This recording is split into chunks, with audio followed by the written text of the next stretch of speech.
Hello student. तो आज हम यहाँ पे स्टार्ट करने जा रहे हैं मोशन इन वन डायमेंशन के नेक्स्ट पार्ट का। और ये जो नेक्स्ट पार्ट है उसमें हम बात कर रहे हैं एक्सेलरेशन की। ठीक है, speed, velocity, average speed, distance and displacement, इनकी बात हमने लास्ट लेक्चर में किया। यहां पे हम बात करने जा रहे हैं एक्सेलरेशन की। एक्सेलरेशन क्या होता है?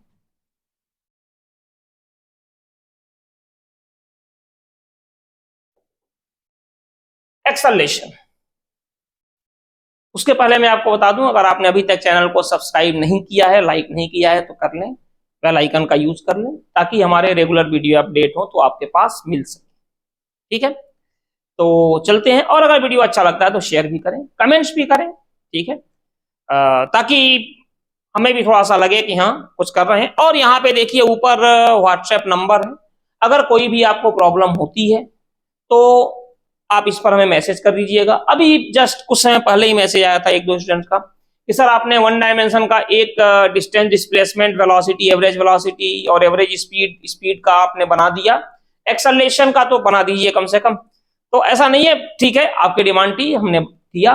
और उन्होंने ये भी कहा था एक्सेलरेशन को थोड़ा सा ब्रीफली एक्सप्लेन कर दीजिएगा, क्या होता है, कैसे होता है, कैसे इस पर क्वेश्चन बन सकते हैं। तो पहले हम इसको करते हैं और फिर इसके आगे आएंगे। और थोड़ा सा उन्होंने कहा था कि एवरेज वेलोसिटी के न्यूमेरिकल्स भी हम डिस्कस कर लें। ठीक है, तो आते हैं यहाँ पे। देखिए सबसे पहले बात करें एक्सेलरेशन की, तो एक्सेलरेशन क्या होता है?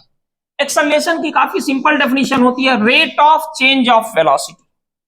Acceleration can be defined as a rate of change of velocity, ये है एक्सेलरेशन। स्मॉल ए से डिनोट करते हैं हम इसको, और ये होता है delta V upon delta T. Calculus form में भी हम यूज करते हैं कई बार, A equal to DV upon D T. ठीक है, डिफरेंशिएशन वाले पार्ट में हमने इसका यूज किया है, इंटीग्रेशन जब हमने किया तो आपने देखा होगा ये कंडीशन होती है। थोड़ा सा देखा जाए इनकी यूनिट क्या होती है, तो अगर हम बात करें यूनिट ऑफ ए, तो ये क्या होगा? ये होगा unit of delta V upon delta T. तो v का हो जाएगा मीटर पर सेकेंड और टाइम का हो गया सेकेंड, यानी ये आ गया मीटर पर सेकेंड स्क्वायर। ये हो गया एक्सेलरेशन यूनिट। और अगर हम बात करें डायमेंशन ऑफ ए, तो मीटर का क्या होगा? l, t minus one. Meter का क्या, थोड़ा सा और अच्छे से कर लें, dimension of A equal to dimension of delta V upon delta T, और ये हो जाएगा L T minus one upon T. तो इसकी डायमेंशन हो गई एल टी माइनस टू, या M zero L T minus two, ये इसकी डायमेंशन हो गई। ठीक है, अब देखिए एक्सेलरेशन दो टाइप्स के होते हैं, एक होता है पॉजिटिव एक्सेलरेशन, दूसरा होता है नेगेटिव एक्सेलरेशन, जिसको कि हम एक तरह से रिटार्डेशन भी बोलते हैं। लेकिन है दोनों एक्सेलरेशन। पॉजिटिव एक्सेलरेशन जिसमें कि बॉडी की वेलोसिटी है वो चेंज तो हो रही है लेकिन इंक्रीजिंग ऑर्डर में है, उसको हम बोलते हैं पॉजिटिव एक्सेलरेशन। और सेकंड है नेगेटिव एक्सेलरेशन। नेगेटिव एक्सेलरेशन क्या होता है? यहां भी बॉडी की स्पीड चेंज हो रही है लेकिन डिक्रीजिंग ऑर्डर में। जैसे किसी बॉडी की स्पीड 10 से 12 हुई, 15 हुई, 20 हुई, 25, 30, कंटिन्यूअसली वेलोसिटी इंक्रीज हो रही है, या मैग्नीट्यूड ऑफ वेलोसिटी, इसको हम कहेंगे पॉजिटिव एक्सेलरेशन। अब वही 10 से 8, 7, 6, 5, 4 होती जाए तो माइनस हो रही है, इसको हम बोलेंगे नेगेटिव एक्सेलरेशन। ठीक है, अब इसमें एक दो चीजें, जैसे आपने कहा था कि कॉन्सेप्चुअली क्या क्या चीजें हो सकती है, तो कई बार ये पूछा जाता है कि एक बार हमने क्या किया कि एक कार में ब्रेक लिया और एक्सीलेटर लिया, एक्सेलरेशन कब ज्यादा होगा? तो ज्यादातर आपके ब्रेन में ये बात होती है कि ये आप देख लीजिए एक बार, ठीक है, स्क्रीनशॉट ले सकते हैं आप इसका। आप लोग फोटो ले सकते हो, ठीक है। ओके, चलिए। तो ज्यादातर हमारे ब्रेन में बात होती है एक्सेलरेटर जब लेंगे तभी तो एक्सेलरेशन होगा, नाम से क्लियर है, उसका नाम ही रखा गया एक्सेलरेटर। लेकिन ऐसा नहीं है। एक्सेलरेशन का हमने क्या कहा था, rate of change of velocity, velocity के चेंज होने का जो रेट है, वेलोसिटी के चेंज होने का जो रेट है उसी को हम कहते हैं एक्सेलरेशन। ये बताइए वेलोसिटी के चेंज होने का रेट कब ज्यादा होगा, जब एक्सीलरेटर लेंगे तब कि जब ब्रेक लगाएंगे तब। ऑब्वियसली जब ब्रेक लगाएंगे तो वेलोसिटी ज्यादा चेंज होगी। इसीलिए हम मानते हैं कि किसी भी गाड़ी में अगर आपने ब्रेक लगाया, किसी भी गाड़ी में आपने ब्रेक लगाया तो एक्सेलरेशन ज्यादा होगा। हाँ ये बात अलग है, उसका रिटार्डेशन नाम दे दो, नेगेटिव एक्सेलरेशन, बट उसका मैग्नीट्यूड ज्यादा होगा, ठीक है, वाली चीज। इसके बाद से भी पूछा जाता है कि क्या ये पॉसिबल है कि किसी भी बॉडी के पास एक्सेलरेशन हो लेकिन वेलोसिटी जीरो। आप सोचोगे यार एक्सेलरेशन का मतलब ही है rate of change of velocity, zero कैसे होगा? होगा। मान लीजिए वेलोसिटी डिक्रीज होते होते जीरो तक आई है, पहले वेलोसिटी 2 थी, बाद में जीरो हो गई, तो फाइनल वेलोसिटी तो उसकी जीरो हो गई, लेकिन एक्सेलरेशन तो है। अब कहोगे यार ये कुछ क्लियर नहीं हुआ, तो देखिए इस बॉडी को हमने ऊपर थ्रो किया, बॉडी ऊपर चलती गई चलती गई चलती गई चलती गई, कहां तक गई? मैक्सिमम हाइट पे। अब बॉडी को यहां से वापस आने का टाइम है, तो मैक्सिमम हाइट पे बॉडी की वेलोसिटी क्या हो गई? जीरो। मैक्सिमम हाइट पे बॉडी की वेलोसिटी हो गई जीरो, लेकिन बॉडी के पास एक्सेलरेशन है, एक्सेलरेशन ड्यू टू ग्रेविटी। ये भी पॉसिबिलिटी है। एक चीज का और हम आपसे डिस्कस कर लें, जैसे कहा जाए कि इफ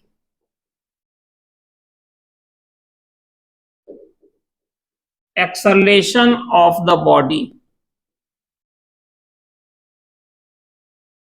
decrease, क्वेश्चन है, पूछा गया है, then its magnitude of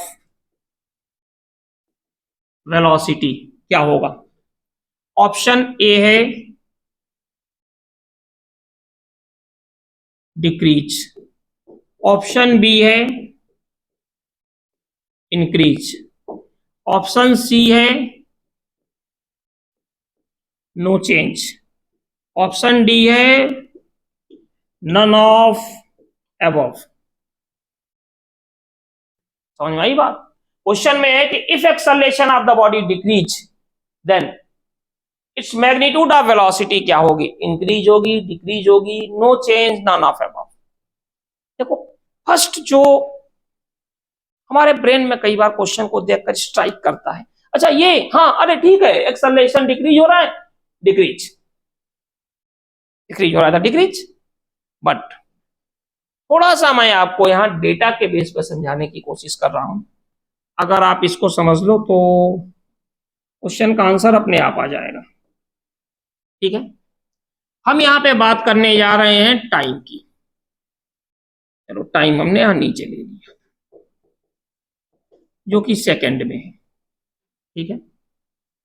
0 1 2 3 4 5 6 7 8 9 और 10 सेकेंड। और यहां पे बात कर रहे हैं v की, जो कि क्या है? मीटर पर सेकेंड, ठीक है। तो पहले वेलोसिटी है मान लो 0, फिर 5, फिर 10, फिर 15। थोड़ा सा और ऊपर के लेते हैं आपके समझने के लिए। 0, फिर 20, फिर 40, फिर 60, इतना हो गया 0 से 3 सेकेंड तक। फिर हम क्या देख रहे हैं? 60 के बाद 70, 80, 90, 100, ठीक है। फिर क्या हुआ? 105, 110, 115, ठीक है। अब देखिए rate of change of velocity की बात कर रहे हैं, तो 0 से लेके 60 तक हम ऐसे देखते हैं। Rate of change of velocity क्या होता है? Delta V upon delta T, मतलब V final minus V initial upon time, कितना चेंज हुआ? तो 20 minus zero upon 1 minus zero. हम इसकी बात करें यहां से यहां तक, तो कितना है? 20 माइनस जीरो 1 माइनस जीरो 1, और कितना आ गया यहाँ पे एक्सेलरेशन? 20 मीटर पर सेकेंड स्क्वायर। अच्छा, इस ड्यूरेशन में बात कीजिए, 40 माइनस 20 20 और 2 माइनस 1 1, तो 20 अपॉन 1 कितना हो जाएगा? देखो 40 माइनस 20 अपॉन 2 माइनस 1, तो ये भी कितना आ गया? ये भी 20 आ गया। अच्छा, यहां पे आप देखिए 60 माइनस, थोड़ा सा बड़ा बनाते हैं, आप लोगों को समझने में आसानी रहेगी, ज्यादा बेटर रहेगा।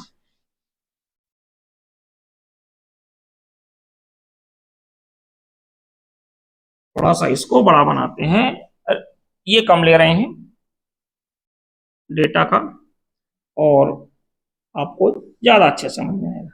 जरूरी नहीं हम 10 सेकंड तक ही जाएं। और यहां से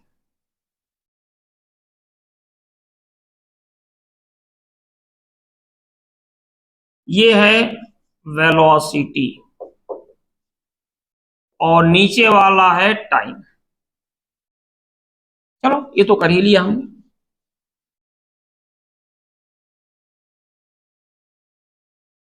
थोड़ा क्लीन क्लीन दिखता है तो सही रहता है। ये है वेलोसिटी और ये है टाइम, ठीक है। पहले वेलोसिटी 0 है, 0 सेकेंड पे, 1 सेकेंड पे हो गया 20, 2 सेकेंड पे हो गया 40, 3 सेकेंड पे हो गया 60, 4 सेकेंड पे हो गया 70, 5 सेकेंड पे हो गया 80, और 6 सेकेंड पे हो गया 85, और 7 सेकेंड पे हो गया 95। ये वेलोसिटी है। जैसा कि अभी हम बात कर रहे थे एक्सेलरेशन क्या होता है? Rate of change of velocity. तो हम इस ड्यूरेशन में बात करें एक्सेलरेशन की, ये जो एक्सेलरेशन आएगा, तो rate of change of final minus initial, यानी कि delta we 20 minus zero upon कितना? 1 माइनस जीरो, तो कितना आ जाएगा? 20 मीटर पर सेकेंड स्क्वायर। यहां से यहां तक के लिए आ गया 20। अब हम यहां से यहां तक के लिए देखें, तो 40 माइनस 20 अपॉन 2 माइनस 1, ये भी आ गया 20 मीटर पर सेकेंड स्क्वायर। यानी पहले 0 से 1 सेकेंड के लिए क्या हो गया? 20, यहां के लिए भी हो गया 20। अच्छा, इस ड्यूरेशन के लिए देखें तो 60 माइनस 40 अपॉन 3 माइनस 2, तो ये भी आ गया अपना कितना? 20 मीटर पर सेकेंड स्क्वायर, ठीक है। अब यहां देखते हैं इनके बीच में 70 माइनस 60 अपॉन 4 माइनस 3, तो ये कितना आ गया? ये आ गया 10 मीटर पर सेकेंड स्क्वायर। अच्छा, इनमें देखते हैं 80 माइनस 70 अपॉन 5 माइनस 4, तो यहां पर भी हम देखते हैं कितना आ रहा है? 10 मीटर पर सेकेंड स्क्वायर। अच्छा, यहां देखिए 85 माइनस 80 अपॉन 6 माइनस 5, ये आ गया 5 मीटर पर सेकेंड स्क्वायर। अच्छा, यहां पर भी 95 माइनस 85 से 90 कर लेते हैं, 90 माइनस 85 अपॉन 7 माइनस 6, तो ये भी आ गया 5 मीटर पर सेकेंड स्क्वायर, ठीक है। टोटल 1 से लेके 0 से लेके 7 सेकंड देख रहे हैं। पहले क्या है? 20 है, बाद में क्या हुआ? 10, फिर क्या हुआ? 5। मींस एक्सेलरेशन डिक्रीज हो रहा है। बात आई समझ में? पहले क्या है? 20, फिर क्या हो गया? 10, फिर क्या हो गया 5, एक्सेलरेशन डिक्रीज हो रहा है, जो कि हमारा क्वेश्चन था।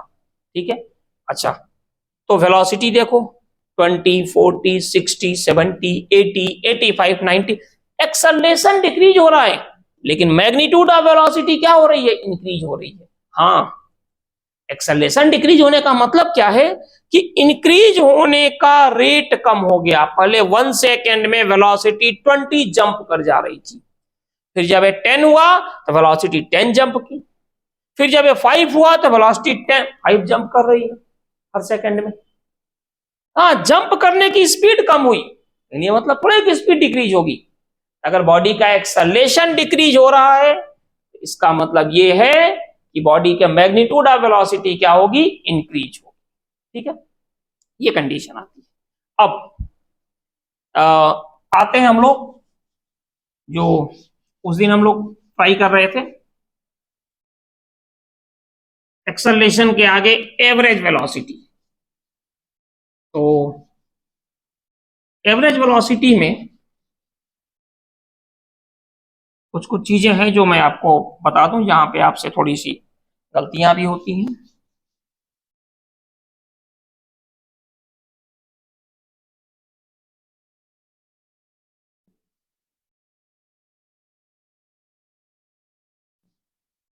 तो क्वेश्चन थोड़ा सा मैं बोल देता हूं तो ज्यादा अच्छे से आप समझ लोगे।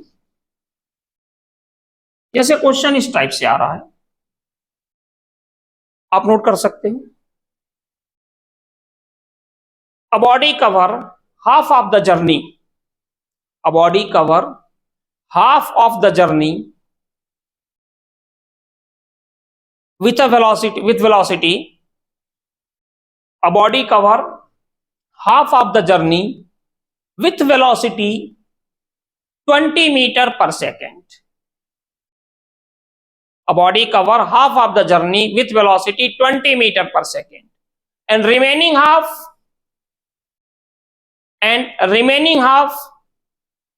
30 meter per second in straight line, and remaining half 30 meter per second in straight line. ठीक है, a body cover half of the journey with velocity 20 meter per second and remaining half 30 meter per second. Find the average velocity of the body for whole journey. ठीक है, अब देखिए यहां से, जैसे question में करने का तरीका क्या होता है। जैसे हमने बोला कि हाफ जर्नी कवर कर रहा है, तो टोटल डिस्टेंस को या उसको एक्स ले सकते हो आप, टोटल पाथ। ठीक है, लेकिन चूंकि हाफ की बात हो रही है, 2 पार्ट में डिवाइड कर रहे हैं हम इसको, 2 पार्ट में कर रहे हैं, तो आप 2 पार्ट में ले लो, एक्स एंड एक्स भी आप ले सकते हो, बेटर रहता है। बाकी आप एक्स लेकर भी कर सकते हैं, x/2 x/2।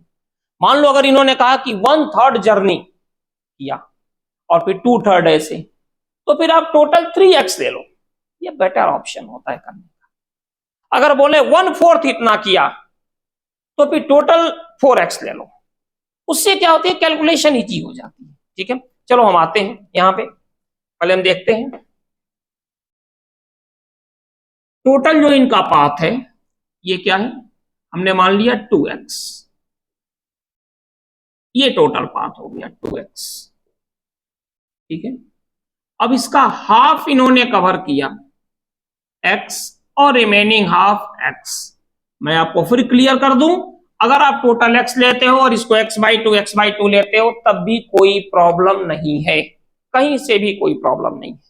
ठीक है, तो देखिए यहां से हाफ को कैसे कवर कर रहे हैं, 20 मीटर पर सेकेंड, और रिमेनिंग हाफ को 30 मीटर पर सेकेंड। देखिए डायग्राम बना लिया करो, इससे काफी कुछ चीजें क्लियर हो जाती हैं। तो यहां पे जो होगा टाइम वो क्या है, t1, और इस टाइम को हमने ले लिया t2। ठीक है, एवरेज वेलोसिटी क्या होता है, डिस्प्लेसमेंट अपॉन टोटल टाइम। ठीक है, अब देखिए यहां से अगर हम बात करें एवरेज वेलोसिटी, चलो तो ये कितना हो जाएगा, डिस्प्लेसमेंट टोटल यहां से यहां तक, पॉइंट ए से पॉइंट बी तक, कितना हो गया 2x। Upon total time t1 plus t2, ये हो गया। ठीक है, अब फर्स्ट हाफ की लेते हैं डिस्प्लेसमेंट, यानी कितना है 20, इक्वल टू क्या होगा, velocity 20 displacement x time t, v equal to s upon t। तो v कितना है 20, s कितना है x और टाइम कितना है t1। तो यहां से t1 क्या आ गया, x अपॉन 20, ये आ गया t1। ठीक है, और फिर यहां पे 30 इक्वल टू क्या हो गया, x अपॉन t2। तो यहां से t2 आ गया कितना, x upon 30। Velocity equal to displacement upon time, velocity equal to displacement upon time. तो एवरेज वेलोसिटी कितनी आ गई अपने पास, एवरेज वेलोसिटी होती है 2x upon t1 plus t2, यही है ना। तो 2x तो ऐसे ही रहेगा, t1 की वैल्यू यहां से पुट कर दीजिए x अपॉन 20, और t2 क्या होगा x अपॉन 30। तो यहां से क्या होगा 2x अपॉन, ये क्या होगा 60, यानी 3x प्लस 2x, यानी कि 60 ऊपर चला गया, 120x upon 5x, x x cancel हो गया, और ये आ गया 24 मीटर पर सेकेंड। ठीक है, ये कंडीशन। अब इसका एक शॉर्टकट मेथड भी होता है। ठीक है, अगर ये टोटल पाथ को दो पार्ट में डिवाइड कर रहे हैं, यही भी हो सकता है कि बॉडी गई यहां से और फिर वापस आ गई, एक बार 20 से गई 30 से वापस आ गई, तो जाने में पाथ जो लगा, आने में दोनों पाथ बराबर है, दोनों पाथ को डिवाइड कर रहे हैं दो पार्ट में। उस केस में क्या होगा, फॉर्मूला होता है average velocity equal to 2v1v2 upon v1 plus v2। यानी आप देख सकते हो 2v1 कितना है 20, v2 कितना है 30 अपॉन 20 प्लस 30, यानी 2 इंटू 20 इंटू 30 अपॉन 50, 6, 24 मीटर पर सेकेंड। ठीक है, सेम आ गया। लेकिन बट शॉर्टकट की एक लिमिटेशन होती है, शॉर्टकट की लिमिटेशन ये होती है कि ये पर्टिकुलर क्वेश्चन में ही लगेगा कि जब दो पार्ट हो रहे हैं। मान लो सेम क्वेश्चन को अगर हम थोड़ा सा चेंज करें, हमने कह दिया कि मान लो कि 1/3 जर्नी को कवर कर रही है और 2/3 बाकी ऐसे, तो ये फॉर्मूला बेकार हो जाता है। ये फॉर्मूला केवल वहीं पे लगेगा जहां पे ये जो पाथ है वो इक्वली डिवाइड हो रहा है दो पार्ट में, सबसे पहले। दूसरी चीज वहां भी लग सकता है कि बॉडी गई फिर वापस आ गई, एवरेज वेलोसिटी 0 होगा, लेकिन एवरेज स्पीड में फॉर्मूला आप लगा सकते हो। ठीक है, अब जैसे दूसरा क्वेश्चन है, वहां पे फॉर्मूला बेकार होगा। ठीक है, ठीक है, कैसे मैं बोलता हूं, इसको भी नोट कर लीजिए, फिर हम उसके बाद से एक टाइम वाले पर करेंगे, और देन आज का लेक्चर इतना करेंगे, और इक्वेशन ऑफ मोशन से रिलेटेड चीजें होंगी जो हम अगले लेक्चर में करेंगे। ठीक है, तो नोट कीजिए, तब तक मैं बोर्ड भी साफ करता हूं, क्वेश्चन भी बोल दे रहा हूं, टाइम यूज। ठीक है, नोट कीजिए, a particle cover, a particle cover 2/5 of journey,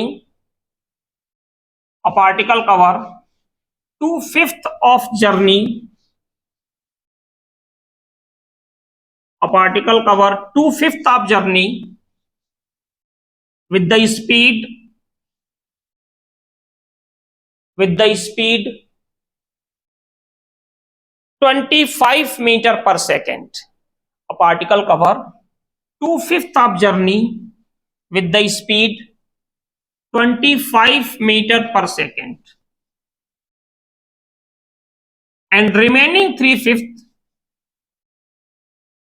and remaining 3/5, and remaining 3/5 with the speed and remaining 3/5 with the speed 10 meter per second. Remaining 3/5 with the speed 10 meter per second. Find the average speed of the particle for whole journey. ठीक है, अब यहां पे total distance अपना क्या आ गया, अब क्या लोगे, या तो फिर x लो, एक को 2/5x ले लो, एक को 3/5x ले लो, लेकिन यार कौन इतना पचड़े में पड़े। टोटल हम ले रहे हैं यहां से यहां तक के लिए, टोटल कितना ले लें, हम ले लें टोटल डिस्टेंस क्या है 5x। अगर 2/7 बोलते या 3/7 बोलते तो क्या ले लेते 7x। आसान होता है, काम आसान किया। ठीक है, अब ये क्या करेंगे, यहां पे हमने मान लिया पहले 2x चले, कैसे 25 मीटर पर सेकेंड से, और बाद के 3x चले कैसे 10 मीटर पर सेकेंड की स्पीड से। ठीक है, तो क्लियर है कि यहां से यहां तक का टाइम क्या होगा t1, और ये हमने मान लिया टाइम क्या हो गया t2। फॉर्मूला वही लगेगा v equal to S upon T, speed equal to distance upon time, formula यही लगेगा। देखो जब तक ये ना बोले स्पीड इंक्रीज हो रही है डिक्रीज हो रही है, एक्सेलरेशन के बारे में सोचना ही नहीं है। ठीक है, सोचना ही नहीं है। तो अगर हम यहां से देखें तो ये कितना है 25 इक्वल टू कितना 2x अपॉन t1, तो t1 इक्वल टू कितना आ गया 2x अपॉन 25 सेकेंड, ये t1 आ गया। इसी तरह यहां देखो t2 के लिए speed equal to distance upon time, यानी 3x अपॉन t2, तो t2 equal to 3x upon 10 second, ये हो गया। अब एवरेज वेलोसिटी क्या होती है, एवरेज स्पीड क्या हो गई, total distance upon total time, कितना लगा t1 प्लस t2, ये हो गया एवरेज। ठीक है, अब देखो यहां से 5x अपॉन t1 कितना है 2x upon 25, 2x upon 25 plus t2 क्या होगा 3x अपॉन 10, तो अपने पास आ गया 5x, ये हो गया 50, यानी ये आ गया 4x, 10 से 5 यानी कि 15x। तो फाइनली अपने पास क्या हो गया 5x into 50 upon 19x, calculation देख लेना जो कुछ भी है, 250 अपॉन 19 मीटर पर सेकेंड, ये हो गई एवरेज। ये तब हो गया जब अलग, अब यहां पे आप फॉर्मूला लगाओगे 2v1v2 upon v1 plus v2 तो बेकार है, इसलिए बेसिक्स आपके क्लियर होने चाहिए, बेसिक्स क्लियर होने ही चाहिए, और फिर उसके बाद ये सारी चीजें हैं, और उसमें कुछ ट्रिक यूज करके चीजों को और इजी बनाया जा सकता है। ठीक है, तो ये कंडीशन आ गई। ये तो तब है कि जब हम लोग क्या कर रहे हैं कि डिस्टेंस को या पाथ को डिवाइड कर रहे हैं। अब अगर टाइम डिवाइड हो तो ठीक है, तो देखते हैं उसको करते हैं, थोड़ा सा देखिए इसको।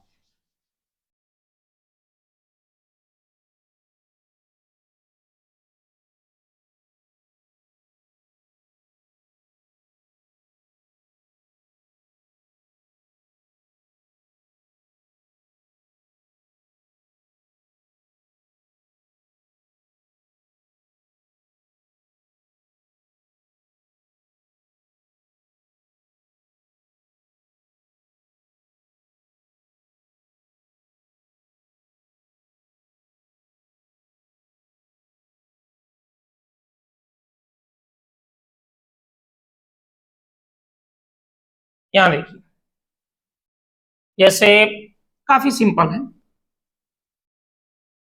कि मान लीजिए कि यहां पे वेलोसिटी क्या है, v1। ठीक है,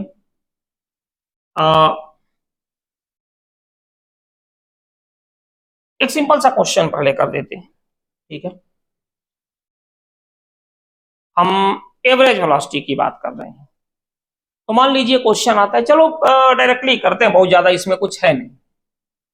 जैसे क्वेश्चन में इन्होंने ये कहा कि एक बॉडी ने 2 मीटर पर सेकंड की स्पीड से 5 सेकंड तक डिस्टेंस कवर किया, और फिर 10 मीटर पर सेकंड की स्पीड से 2 सेकंड तक कवर किया, तो इसकी एवरेज स्पीड बताओ।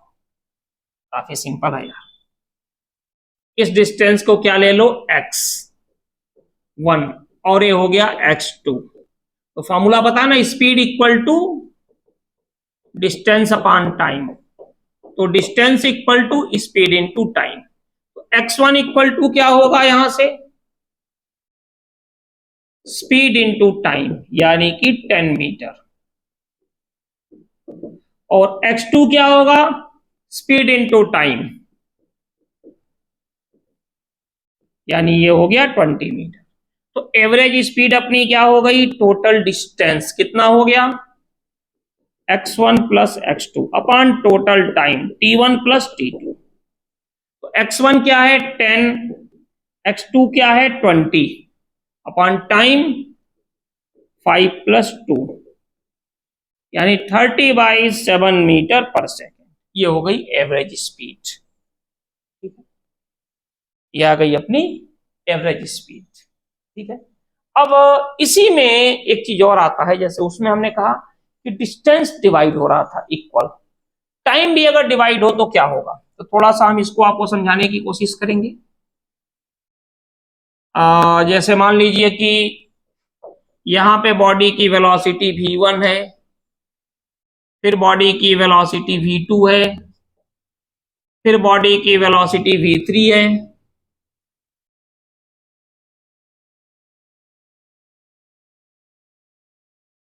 फिर बॉडी की वेलोसिटी क्या है, vn। सब में टाइम इक्वल है t, सब में टाइम इक्वल है। इस बार वेलोसिटी डिफरेंट है लेकिन टाइम इक्वल है। तो एवरेज वेलोसिटी क्या होगी, v1 plus v2 plus v3 up to vn upon n। मतलब अगर केवल दो वेलोसिटी है v1 v2 तो अपॉन 2 हो जाएगा, केवल 3 है तो यहां पे क्या होगा, अपॉन 3 हो जाएगा। ये चीज आपको याद रखनी है। ठीक है, जैसे अगर इक्वल टाइम इंटरवल में दो वेलोसिटी कवर कर रहे हैं, जैसे इन्होंने कहा कि एक पार्टिकल है, अब थोड़ा इसको समझा रहे हैं, इसको थोड़ा सा देख लेते हैं। जैसे इन्होंने ये कहा कि एक पार्टिकल है, वो पहले हाफ टाइम में 5 मीटर पर सेकेंड से चल रहा है, नेक्स्ट हाफ में वो चल रहा है 7 मीटर पर सेकेंड से। तो एवरेज वेलोसिटी क्या होगी, पहले हाफ टाइम में चल रहा है 5 मीटर पर सेकेंड, नेक्स्ट हाफ में चल रहा है 7 मीटर पर सेकेंड। ठीक है, यहां पे टाइम इक्वल है, तो एवरेज वेलोसिटी क्या होगी। तो हमने आपसे क्या बताया था, कितनी वेलोसिटी है, दो, इक्वल टाइम में, तो क्या होगा 5 प्लस 7/2, यानी 6 मीटर पर सेकेंड। मान लो सेम क्वेश्चन होता और यहां पे बोलते कि पहले चल रहा है 3 मीटर पर सेकेंड से इक्वल टाइम इंटरवल में, फिर चल रहा है 9 मीटर पर सेकेंड से इक्वल टाइम इंटरवल में, फिर चला 30 मीटर पर सेकेंड से इक्वल टाइम इंटरवल में।